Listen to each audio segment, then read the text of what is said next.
In the center, we have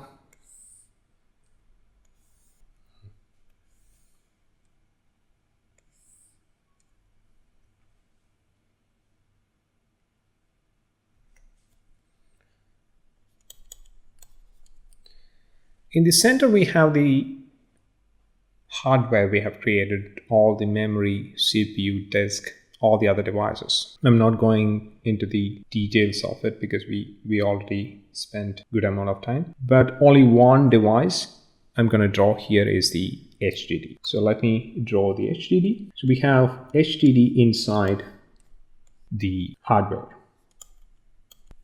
All right, so this is the secondary storage. This is the 1 TB Toshiba drive, this green color. Now, we are going to have a bootable ISO file. So we are going to download that file inside this laptop in which we are doing the presentation. So we're going to download that file from the internet. So let me draw that file as well. So the bootable ISO.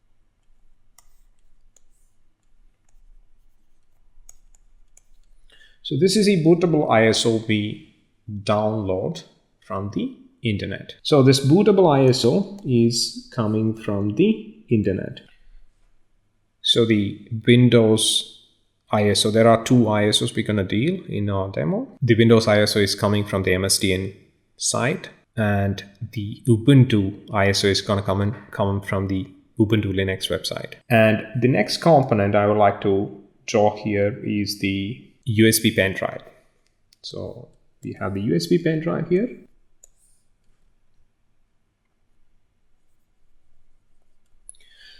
So to the USB pen drive, we're going to burn the ISO file. So we are not going to copy it. We can copy it as well, but in this case, we're going to burn using a specific software we will see. Then only we will get a bootable USB pen drive. The bootable ISO file has all the required installation file for the operating system. So which is gonna go like this, and we're gonna plug this USB pen drive into the hardware we saw into one of the USB slots, and then we're gonna boot the hardware from the USB pen drive, because right now we don't have a bootable device. Question. Yes. Why do we use this pen drive? We can directly burn this to hard disk. Why do we need an intermediate? Good question. Because it is a hard disk we're gonna install the operating system to. You can use another hard disk instead of the USB pen drive if you really want to do it. But it'll be more difficult. You need either a CD drive or a USB device. For example, that USB device I'm going to plug into this laptop right now to do the burning. For example, if I want to remove that Toshiba hard drive or use some other hard drive to make a USB or a bootable drive from the ISO image, I need to remove the entire thing and plug it into this laptop. It should be an external drive, but our HDD is an internal drive. That is one reason. Another reason is it's not advisable to have, or at least I have not done personally, it may be technically possible to have the bootable device you're using to install an operating system is same as the device you need to install the operating system itself. Does that make sense? So right now there are two different devices. One is your bootable pen drive from where you're installing your operating system. Where you're installing the operating system to the HDD. What we are recommending is, or what you are suggesting is, take out the USB out of the picture, burn the ISO directly to the HDD, and install the operating system to the HDD from the HDD. So that can create more complication because you are installing an operating system from that exact same drive. That could be a risky process in case if it is possible. I don't think it's even possible. That's number one thing. I don't think our operating system will allow you to install the operating system from the exact same drive. I don't think. But even if it is possible with some hacks, it is pretty risky and not recommended. The third reason is the content of the USB pen drive is way different from the content of the HDD. The content of the USB pen drive is all compressed, and it is the installation disk of the operating system. And there is a 45 minutes, 1 hour process of installation of the operating system, which we're going to see. In that period, there is a lot of processing happen to the files in the USB pen drive, like uncompressing, copying to the right location, configuring the operating system.